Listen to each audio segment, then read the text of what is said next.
ভাত খাইছি খুরশেদের লাগে না মিশা কথা, কিন্তু একদিনও দেখলাম না খুরশেদ আলমের যে চাচা শ্বশুর আমার বাতিজা শাওনের নানা একদিন আগর সাথে খুরশেদ আলমের ঘরে কোনো মিলাদে কোনো বিয়ার দাওয়াতে খাইছি বিল্লা আমার মনে হয় না। আপনারা জানেননি?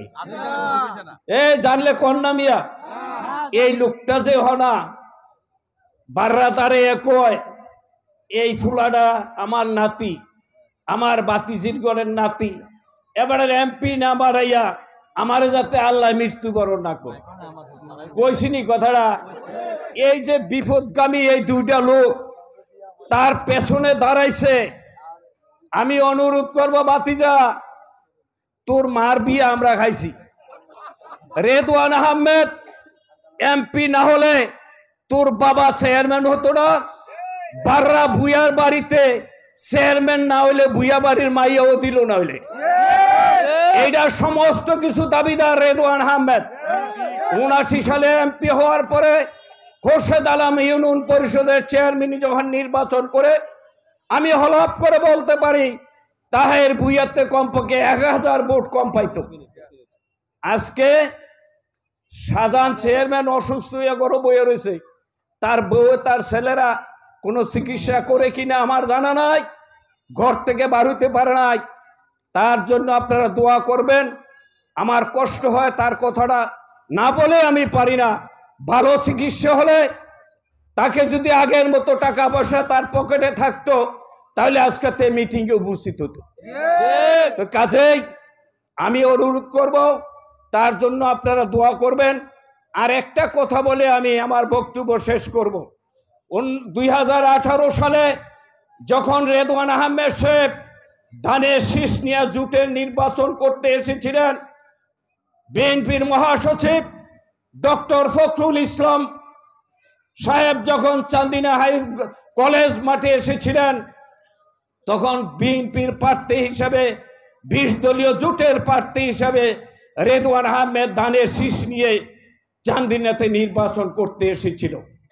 কোথায় ছিলেন বিএনপির লোকেরা? আপনার নেতাকে তো সম্মান করেন নাই, কিন্তু আপনারা তখন বিএনপির সাথে বেইমানি করেছেন, রেদওয়ান আহমেদকে সমর্থন দেয় নাই। রেদওয়ান আহমেদ সাহেব যখন কলেজে তার প্রতিষ্ঠিত কলেজে আসতেছে, তাকে হাতে নাতে ধরে লাঠি সুটা নিয়ে রেদওয়ান আহমেদকে মারার জন্য প্রাণ গোপালের নেতা কর্মীরা তাকে আক্রমণ করেছিল।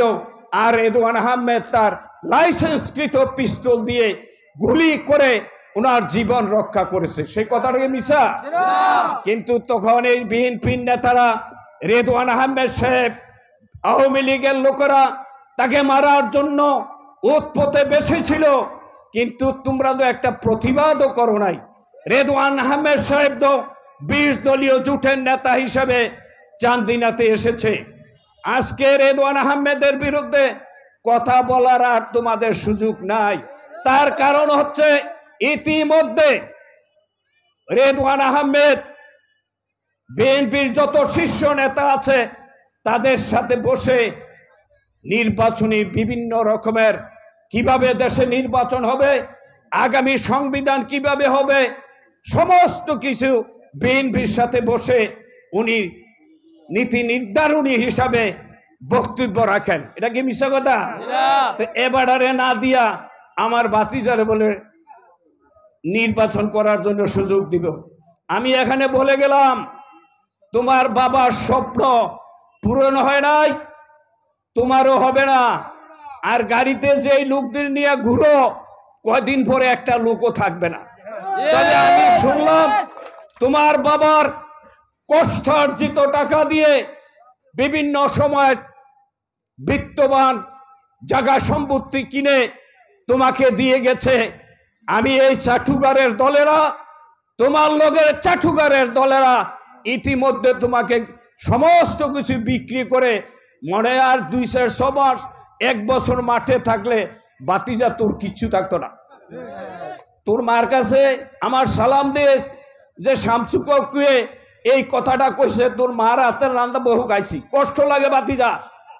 তোর বাহে বহু কষ্ট করে জায়গা সম্পত্তি রাখা গেছে, আর তুই বেচ্চা চাটুগারদেরকে দিয়ে তুই নির্বাচনে এমপি বানানোর স্বপ্ন দেখেছ।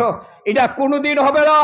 রেদওয়ান আহমেদের জীবদ্দশায় চান্দিনাতে কোনো লোক বিএনপি বা তার সমমনা দলের নেতা হিসাবে রেদওয়ান ছাড়া এই নির্বাচনী আসনে আর কেহ নমিনেশন পাবে না। রেদওয়ান আহমেদ এই আগামী নির্বাচনে প্রার্থী হিসাবে এখানে আসবে। দানের শীষ না হয় সাথী, আর এখানে যদি দানের শীষ না থাকে আপনারা সাথীর ভোট দিতেন না? আব্দুল্লাহ দেখেন না মিয়া, প্রার্থীটা তো থাকবো জুটের প্রার্থী, খালেদা জিয়া তারেকের প্রার্থী হিসেবে রেদওয়ান আহমেদ এখানে নির্বাচন করবে। দানের শীষ এখানে থাকবে না, সাথী থাকবে। যদি দল সিদ্ধান্ত নেয় রেদওয়ান আহমেদ দানের শীষ নিয়ে এখানে নির্বাচন করবে। কাজে বিতর্কিত করার কোনো কারণ নাই।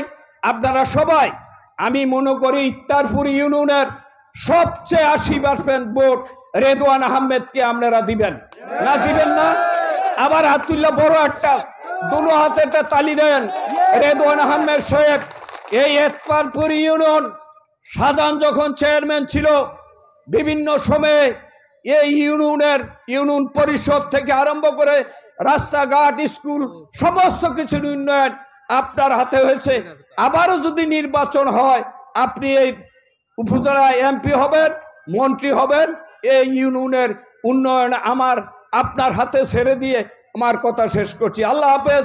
বাংলাদেশ জিন্দাবাদ। উপস্থিত সবাইকে ধন্যবাদ।